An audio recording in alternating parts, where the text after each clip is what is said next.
안녕하세요. 간조박사 뱃쌤입니다.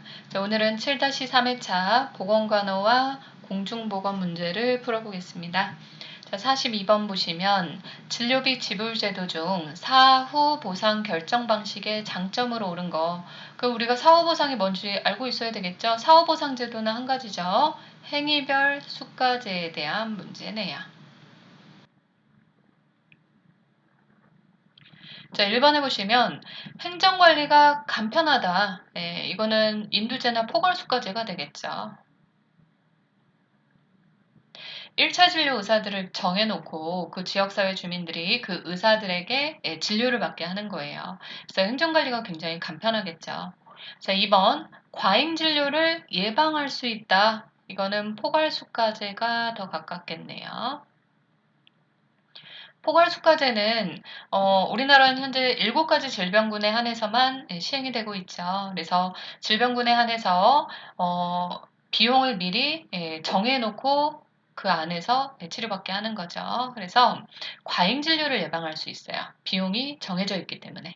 3번 예방 중심 의료 서비스가 강화될 수 있다. 이것도 인두제가 되겠네요. 1년 동안 지역사회 주민들, 여기 지역사회 안에 병원이 몇 개 있는데, 여기서 선택해서 본인이 병원을 다니시는 거예요. 자, 그러면 내가 환자를 뺏기지 않게 하기 위해서 예방활동을 엄청 열심히 하겠죠. 왜? 이 사람이 중증에 걸리면 큰 병원으로 환자를 뺏기게 되기 때문에, 그래서 예방중심 의료 서비스가 강화될 수 있고요. 자, 4번. 의료진의 재량권이 확대되어 의료의 질이 높아질 수 있어요. 4번이 정답이죠. 자, 의료진의 재량권이 확대된다는 말은 의사가 처방낸 대로 당신 검사하세요. 당신 혈액 검사하세요. 입원하세요. 치료받으세요. 자, 이런 재량권이 확대되잖아요. 그렇기 때문에 의료 서비스의 질이 굉장히 높아지죠. 단점은 뭐예요? 의료비가 상승한다는 거죠. 자, 5번. 진료비 심사 조정과 관련된 공급자의 불만이 감소된다. 이거는 총액계약제가 될 수 있겠네요. 미리 돈을 정해놓고 그 범위 안에서만 치료를 받는 거니까. 43번 보시면 우리나라 4대 보험에 속하는 것끼리 묶인 거 4대 보험, 5대 보험은 꼭 알고 있어야죠. 자, 그래서 1번이 정답이네요. 산재보험, 건강보험, 국민연금, 고용보험 여기에 뭘 더하면 5대 보험이에요. 노인, 장기, 요양보험. 자, 이게 사회보험에 속하죠. 사회보장에는 사회보험과 그리고 또 뭐가 있어요? 공공부조가 있지요. 공공부조에는 의료, 급여, 기초생활보장, 재해고, 그리고 보훈사업이 있죠. 자, 사회서비스는 사회복지 서비스 생각하시면 돼요. 그래서 되게 취약계층들한테 도움을 주는 거죠. 그래서 아동복지 서비스, 노인복지, 장애인복지, 가정복지 서비스가 있지요. 자, 44번. 우리나라 국민건강보험에 의한 요양급여 가능한 내역으로 옳지 않은 거래요. 자, 요양급여가 그럼 뭐냐? 요양급여는 우리가 병원에서 의료 서비스를 받는 걸 요양급여라고 해요. 의료 서비스. 자, 그런데 지금 어디에서 받는 거예요? 국민건강보험에 의한 요양급여를 물어보는 거야. 그러면 국민건강보험에 의한 요양급여 말고 다른 것도 있나요? 예, 산재보험에 관련된 것도 있죠. 자, 1번에 보시면, 그러면 의료 서비스는 뭐가 들어가냐? 병원에서 받는 간호, 이송 업무, 의사들이 뭐 진찰이나 검사, 그리고 예방과 재활에 관련된 거, 그리고 치료제로 지급하는 거, 이 외에도 뭐 약 처방하는 거, 약제, 뭐 입원하는 거, 여기 말고 또 뭐가 있을까요? 수술하는 거. 이런 것들이 이제 우리가 받는 의료 서비스죠. 자, 그런데 재해와 사고는 산재보험에 의한 요양급여라고 보시면 돼요. 우리가 재해는 사고를 당했을 때 그 생각하시면 일하다가 다친 거 그렇기 때문에 재해와 사고는 산재보험에 들어간다고 보시면 돼요.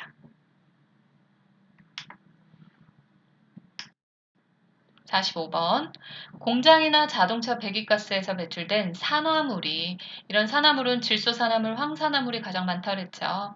자, 이런 산화물이 대기 중에서 산화되어 있다가 지상으로 떨어져서 생태계를 교란시키고 산림을 황폐하고 철제 구조물 같은 걸 부식시켜요. 자, 이런 피해를 주는 대기오염 현상으로 오른 거 산성비지요. 1번이 정답이네요. 자, 기온역전은 우리가 고도가 높아질수록 원래 온도가 떨어져야 돼요. 그러면서 대류 현상이 일어나야 되는데 올라갈수록 온도가 높아져요. 그러니까 대기오염의 물질 확산이 이루어지질 않는 거죠. 그래서 대기오염이 심해져서 스모그가 발생하는 거 기온역전이다. 자, 열섬 현상은 도시가 엄청 밤에, 특히 밤에 겨울철에 이런 열섬 현상이 많이 일어나는데 공기오염으로 인해서 도심의 온도가 주변 변두리보다 5도씩 상승해요. 꼭 뭐를 둘러싸고 있는 것처럼 보이냐면 먼지 기둥을 둘러싸고 있는 것처럼 보여요. 네. 자, 그래서 이것도 공기에 대류 현상이 일어나지 않아서 생기는 환경오염이죠. 4번 황사현상은 특히 우리가 많이 생각하면 이제 중국에서 몰려오는 이런 황사 많이 생각하죠. 그래서 중국이나 아시아 대륙 이런 데서 사막이나 황토지대 이제 작은 모래들이 하늘에 둥둥 떠다녀요. 그러다가 떨어지는 거 이런 것들이 황사현상이죠. 자, 지구 온난화는 지구 온난화 때문에 이렇게 기상이변이 많이 나타나고 어떤 곳은 홍수, 어떤 곳은 찜통더위, 빙하가 엄청 녹고 있다 그러잖아요. 자, 그래서 지구 온난화는 화석연료 사용으로 인해서 결국 이산화탄소가 증가를 해요. 자, 그러면 온실가스층이 굉장히 두꺼워져요. 온실가스층이 무슨 역할을 하냐? 우리가 지구에 있는 열을 지구 밖으로 방출해내는, 밖으로 내보내는 역할을 하는 건데, 온실가스층이 두터워지다 보니까 이 열을 방출을 못해요. 그러면 그 열을 누가 받아요? 지구에 있는 우리 사람들이 다 받는 거죠. 그래서 평균 기온이 오르게 되는 거다.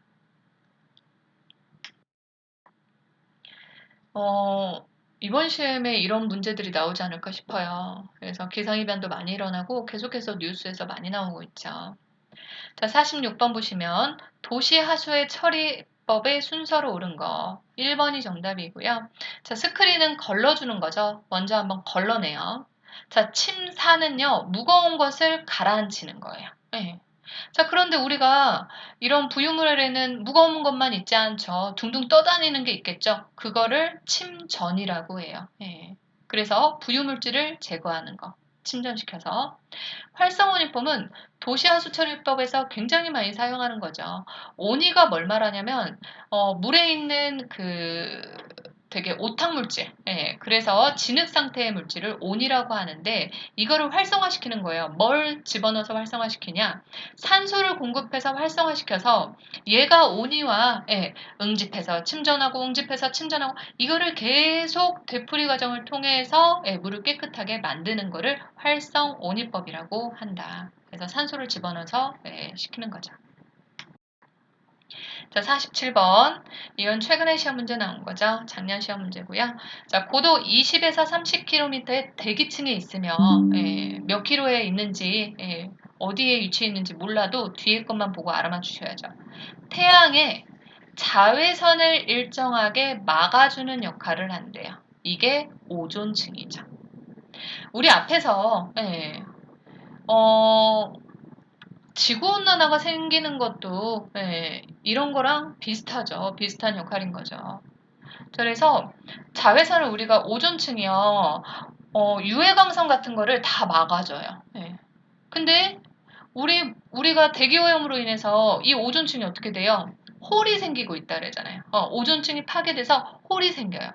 그러면 유해광선을 막아주는 오존층이 파괴되니까 태양에 있는 유해광선이 우리한테 오겠죠. 그래서 어떤 환자들이 많아져요? 백내장이 많아지고 피부암 환자들이 많아질 수밖에 없는 거죠. 자, 그리고 열이 우리한테 바로 와요. 그러니까 기온이 상승해서 지금 난리잖아요. 지구 온난화 생기는 거고, 강우량의 변화가 생기는 거고. 자, 이런 것들의 오존층 파괴가 어떤 물질에 의해서 많이 생기냐?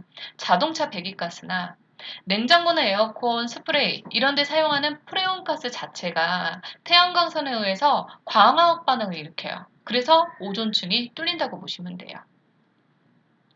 자, 그래서 답은 2번이죠. 최근에 뉴스에 굉장히 많이 나오고 있어요. 지구온난화나 기상이변이. 그래서 잘 보셔야 될 것 같아요. 자, 48번 보시면 환경오염으로 인해 발생하는 현상으로 오른 거 빙하 감소하고 있죠. 빙하가 감소하면 뭐가 문제냐면요. 지금 뉴스에 봐도 뭐가 나타나요? 그 전에 사람이 죽은 상태 그대로 보존됐다가 녹아가지고 사람이 그 사체가 발견되기도 하잖아요. 그러면 사체만 나올까요? 그게 아니죠. 지금 다 걱정하는 게 그거잖아요. 이런 빙하에 바이러스나 세균 이런 것들이 단단하게 얼어 있다가 이런 것들이 물을 통해서 사람한테 올 수도 있다는 거죠. 자, 2번 보시면 산성비 증가하고 있고요. 이상기후 굉장히 증가하고 있죠. 지금 어떤 데는 물 난리인데 어떤 데는 비가 안 와가지고 폭염이잖아요. 4번. 그래서 해수면의 높이가 상승하고 있어요. 빙하가 녹고 있으니 상승할 수밖에 없죠. 자, 온실가스 농도 증가한다 그랬죠. 그래서 오존층이 파괴된다 그랬잖아요. 자, 49번. A 산업장의 화재 가능성을 발견한 산업장 책임자는 이를 해결하기 위해 가연성 물질 보관을 가연성인데 플라스틱 통에 지금 담았나 봐요. 자, 이거를 철제통으로 변경할 것을 건의했다. 이는 작업 환경 관리 중 어느 것에 해당되는가? 대치지요. 대치는 덜 유해한 거나 덜 위험한 물질을 대신 사용하는 거예요. 자, 그래서 벤젠 같은 걸 이용했을 때 벤젠은 굉장히 우리 몸에 유해한 물질이죠. 그렇기 때문에 수동에서 자동으로 이런 작업을 할 수 있도록 교체해 버리는 거고요. 자, 페인트 작업을 할 때 페인트에 또 납 같은 게 많이 섞여 있다고 했잖아요. 그래서 페인트 작업을 할 때 분무시 가면 우리한테 다 들어와요. 전기 흡착식으로 바꾸는 거예요. 이렇게 덜 위험한 걸로 바꾸는 게 대치라고 보시면 돼요. 자, 격리는 차단시켜 버리는 거죠. 그래서 유해 물질이 발생이 돼요. 이런 그 작업 환경을 완전히 외부와 차단시켜 버리는 거예요. 그래서 우리 문제에서는 인화물질이든 탱크와 탱크 사이에 도랑을 파서 제방을 쌓는다. 도랑을 파서 제방을 쌓으니까 차단이 되는 거죠. 고속회전을 요하는 시설이 있어요. 이런 것들은 내가 가까이 가서 작업을 하다가 내가 거기에 끼일 수도 있는 거죠. 그래서 원격으로 조정하는 거예요. 이것도 격리에 들어가는 거죠. 자, 환기는 신선한 공기를 공급해서 희석해 주는 게 환기죠. 그래서 작업장에 후드를 설치해 주는 거. 보호구 착용은 뭐 마스크나 귀마개, 뭐 장갑, 안전화, 방호복 이런 것들을 착용하는 게 보호구 착용에 들어가는 거죠. 자, 50번 보시면 산업장 근로자가 안정, 피로, 근골격계 증상, 피부 증상, 정신, 신경장애 등을 호소하고 있다. 이 근로자에게 의심할 수 있는 직업병으로 오른 거 VDT 증후군이죠. 그래서 VDT 증후군은 어떤 작업자들한테 많이 생겨요? 컴퓨터나 워드 프로세서 등을 사용했을 때, 오랜 기간 사용했을 때 생길 수 있는 건강장애잖아요. 저도 이거를 계속 하다 보니까 VDT 증후군이 나타나더라고요. 이게 문제는 근골격계 증상만 나타나는 게 아니라 계속해서 이 화면을 봐야 되니까 눈에도 이상이 생기고요. 굉장히 피로해지고 피부에 열감까지 느껴지는 거죠. 자, 이번에 열피로는 열중증의 하나죠. 그래서 열허탈이라고 해서 고온 환경에서 계속해서 작업을 했을 때 순환기계 이상이 생기는 거. 잠안병은 고압 작업 후 급속히 감아봤을 때 발생한다. 그래서 보통은 잠수 작업자들한테나 뭐 터널 공사 작업자들한테 많이 생기고요. 소음성 난청은 반복적으로 소음에 노출됐을 때 청력 손상이 되는 거죠. 그래서 바위를 뚫는 차감 작업을 하거나 아니면 이런 금속판을 자르는 조선 작업이나 판금 작업자에게 많이 생기고요. 자, 유기용제 중독은요, 우리 앞에서 벤젠도 나왔었죠. 그래서 벤젠이 시험에 유기용제 중에서는 가장 많이 나왔어요. 그래서 벤젠이 조혈기능 장애를 일으켜서 재생불량성 빈혈을 발생하는 거죠. 자, 51번 보시면 매독에 대한 설명을 옳은 거 1번 3급 감염병에 해당되나요? 아니지요. 4급이지요. 신생아 임균성 누염, 안염을 유발하는 건 뭐라고 했죠? 임질균이죠. 임균이죠. 자, 그러면 매독이 되면 대부분 어떻게 되나요? 유산 및 사산이 된다 그랬어요. 자, 가입 여성 예방접종 필요하나요? 아니요, 매독은 예방접종이 없어요. 예. 매독을 예방하기 위해서는 매독 환자와의 성접촉을 피하는 거예요. 가입 여성이 예방접종이 필요한 거는 이거는 풍진이 될 수 있겠네요. 자, 원인균은 사람 면역 결핍 바이러스 에이즈 이거 아니죠. 예. 트리포네마 팔리듬균이죠. 내 몸 안에 집어넣어서 내 몸 안에서 항체를 얘를 이겨낼 수 있는 그래서 유병률을